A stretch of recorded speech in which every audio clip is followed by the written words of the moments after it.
Em nome do Pai, do Filho e do Espírito Santo. Amém. Olá, meus queridos amigos, meus queridos irmãos. Nos encontramos mais uma vez aqui no nosso Teoses, Viva de Coriezo, Percor Maria, nesse domingo, dia 12 de julho de 2020, 15º domingo do tempo comum.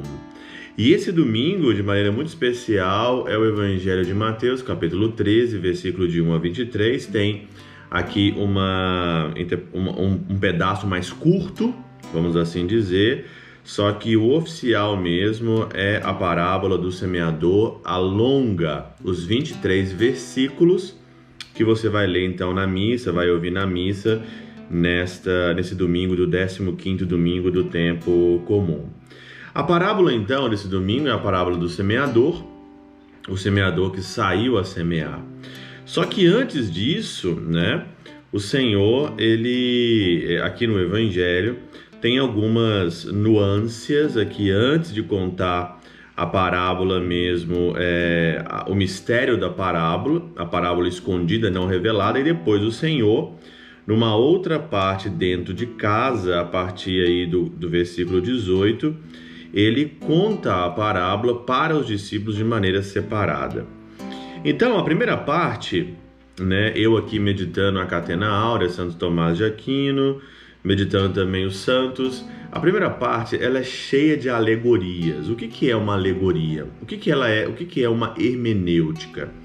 A hermenêutica é uma interpretação teológica dos santos padres da Igreja que colocam então alegorias. Eles interpretam o Evangelho e colocam isso na alegoria, na comparação e na teologia, que é aí então a hermenêutica, essa junção. A exegese já vai mesmo no senso crítico, histórico da coisa, usando o grego, usando o latim, usando o hebraico, para uma interpretação aí mais sociológica, mais enraizada na arqueologia, sem fazer tanto uma teologia, vamos assim dizer. E aí então, muito interessante é que o Evangelho já vai dizer aqui, né? Versículo número 1. Naquele dia, saindo Jesus da casa, sentou-se à beira do mar. Se você pegar os capítulos anteriores, o 12 e o 11 de Mateus, você vai ver que o Senhor está pregando numa casa. E quando ele prega numa casa, nem todas as pessoas têm a condição de chegar dentro dessa casa. Então, nem todas as pessoas têm a condição de receber no interior da casa a palavra. Então, o que o Senhor faz? Ele sai da casa e vai, então, à beira do mar. Na beira do mar, ele está ali entre o bem e entre o mal. Na beira do mar, o mal simboliza ali, então, o mar. Na beira do mar, todas as pessoas, uma multidão de gente, como diz aqui no versículo 1, chega até ele. E essa multidão de gente chegando até ele são todas as pessoas que têm a capacidade, ou o Senhor quer que todas as pessoas escutem o Evangelho, não só no interior de uma casa fechada, mas então aqui também tem a alegoria da missionariedade do Senhor, o Senhor que vai na missão, o Senhor que vai à missão para todos os povos e principalmente para os povos pagãos.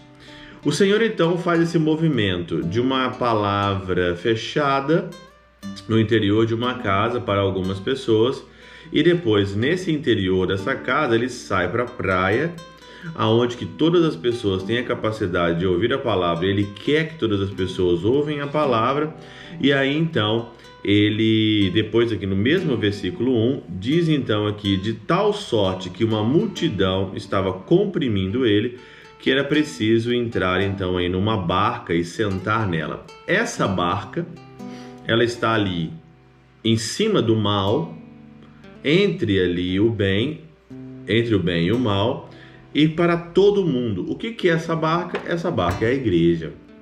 O verbo de Deus que se assentou na barca da igreja. Jesus Cristo que se encarnou, o verbo encarnado que se assenta na barca. Quem disse isso é São Tomás de Aquino e principalmente os padres da igreja, Santo Agostinho também a falar sobre isso. Então a barca é a igreja e quer dizer o seguinte, que sem ou dentro da barca não tem como você vencer o mal, Se você não está dentro da igreja, se você não está dentro dessa barca, não tem como, não existe salvação fora dela, porque o verbo está dentro dela. Não existe salvação fora, não existe salvação no mar, você se afoga, e não existe salvação na praia. Então o Senhor convida a todos ali a entrar. E como então você vai entrar? Você vai entrar aqui pela interpretação da palavra. Ou não só, você vai entrar aqui pelo entendimento da palavra. Então o Senhor aqui, na sua onisciência, na sua onipresença, ele conta primeiro a palavra, ele coloca a parábola para quê? Por que ele conta em parábola? Vai dizer aqui os padres da igreja, né? Porque cheio de mistério, ele quer aqui que a palavra seja interpretada ou visibilizada, ou não é só uma palavra interpretada, mas uma palavra visível. Ele usa aqui a interpretação, ele usa a parábola, ele conta a palavra do semeador, da semente, para a palavra ser visível. Porque muitas pessoas, a multidão que estava ali, não ia entender. Então, o que ele faz aqui?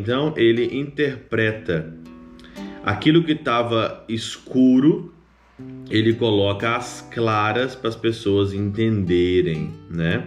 Ele coloca ali a parábola do semeador, ele torna aquilo que é escuro, ele torna aquilo que é visível. Então, ele primeiramente, na sua onisciência, ele conta aqui a parábola, cheio de mistérios. Ele coloca primeiro a palavra visível. Olha, o semeador saiu a semear, a palavra caiu à beira do caminho, terreno pedregoso, no meio de pedras, e depois caiu no meio de espinho, depois a palavra caiu no terreno bom. Tá, isso daqui é para tornar a palavra visível. E aí depois vem a interpretação. E é interessante que nos versículos aqui, depois do versículo 18, ele joga para todo mundo. Quem entendeu, quem entender, e quem quiser uma explicação melhor tem que ir para o íntimo de novo da casa. No íntimo da casa, nem todos podem interpretar a palavra. Ele vai na praia, ele vai na barca, joga ali o obscuro, ele coloca visível, e aí você, sentindo mais sede ainda da palavra, você tem que buscá-lo, porque ele quer que a gente busque ele. A interpretação aqui é que ele quer. E o que faz os discípulos? Os discípulos, na segunda parte, vai até o Senhor e fala: Senhor, nos mostre, nos interprete a palavra. Então, o Senhor aqui vai dizer o seguinte no versículo 18, né? Todo aquele que ouve a palavra do reino e não a entende, vem o maligno e rouba. A palavra que caiu no teu coração de maneira aleatória, caiu ali na praia, ela vai ser interpretada dentro da barca. E dentro da barca, na intimidade da barca, na intimidade sobre o mal, na oração, na vida com Deus, na vida contemplativa, na vida com Ele, a palavra vai ser interpretada, e a palavra sendo interpretada, você recebe os frutos da palavra, cai no terreno bom. Muitas pessoas aqui não entendem que o Senhor, os mistérios do Senhor, a vida escondida do Senhor é para procurar o Senhor, não para afastar. O problema é que as pessoas hoje querem tudo de mão beijada, claro. Todo mundo quer, ninguém quer procurar o Senhor. Ninguém quer procurar a interpretação da palavra. As pessoas querem tudo de mão beijada. E muitas das coisas, dos mistérios do Senhor, a gente não entende. E quando você não entende, qual que é aí o que você faz? Você joga isso de lado. Você não quer saber demais. Não quero saber disso, então tchau. Mas quando você não entende, é onde você tem que buscar. Tantos santos da igreja, não entendendo as parábolas, os mistérios, os dogmas da igreja, foram atrás procurar. Quantas pessoas usam aqui da sua busca, da sua ânsia de querer saber, de querer entender, vão buscar o Senhor. Vão buscar o Senhor na palavra, vão buscar o Senhor na intimidade da casa, na intimidade da barca. É na intimidade da barca, dentro da barca, é que você vai encontrar, dentro da igreja, você vai encontrar as respostas para a sua vida e para as suas interpretações. Então, muitas pessoas não entendem. As pessoas que entendem, as pessoas que buscam, as pessoas que cultivam as coisas, então aí que vão entender a palavra. O semeador saiu a semear. O semeador saiu a semear, a arar, preparar a terra, para a terra então produzir o fruto, depende também de nós. O Senhor então ele faz a parte mais difícil, que é então sair, a parte mais complicada, que é semear, e aí então é super interessante que ele joga a semente, mas ele joga a semente sem olhar o terreno. A agricultura antiga jogava a semente e não via o terreno. Depois então o agricultor ia então ali cortar a relva, cortar a grama ali, e aí então ele ia ver. Então o que é isso para nós? O terreno é você que faz o terreno. É você que quer, é você que, se o terreno aqui está em terreno ali então pelo caminho, vem o maligno e rouba, é porque você não prestou atenção. Vai dizer aqui os padres da igreja, São Rabano, São Remígio, Santo Agostinho, que não entender é não prestar atenção no terreno que você quer ser. E muita gente não presta atenção no terreno que quer ser.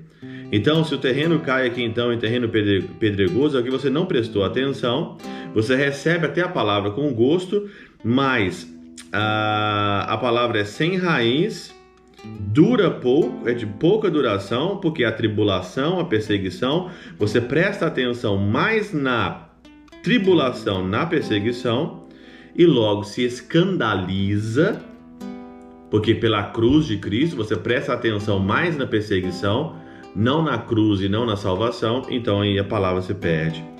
A outra é que cai no meio dos espinhos, você presta mais atenção na riqueza, você presta atenção mais nos prazeres da vida, a palavra então é sufocada e ela então fica infrutuosa, ela fica sem frutos.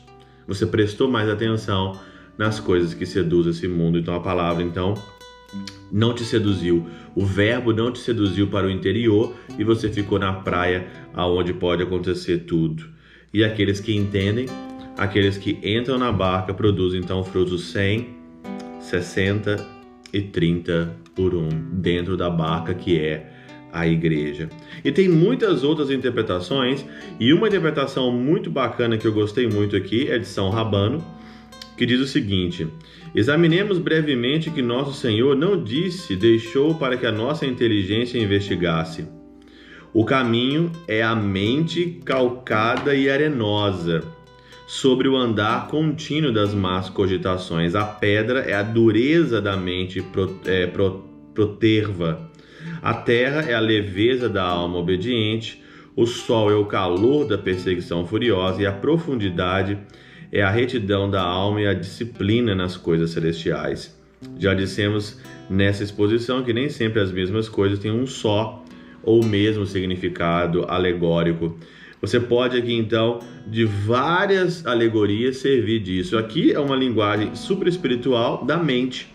O caminho então ali, a beira do caminho é a mente calcada, depois então a pedra é a dureza, o sol é a perseguição, e nós temos que então procurar a profundidade enraizada na retidão da alma instruída nas disciplinas celestiais.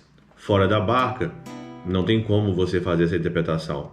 Fora da barca, nunca você vai conseguir fazer essa interpretação. Seja obediente, não fique na praia, volte para a barca para entender as coisas celestiais. Ó doce coração de Jesus, fazei que o nosso coração vos ame mais e mais. Pela intercessão de São Charbel de Mangluf, São Padre Pio de Peltrautina, Santa Teresinha do Menino Jesus, e aqui o doce coração de Maria, Deus Todo-Poderoso vos abençoe, Pai, Filho e Espírito Santo, desça sobre vós e convosco permaneça para sempre. Amém.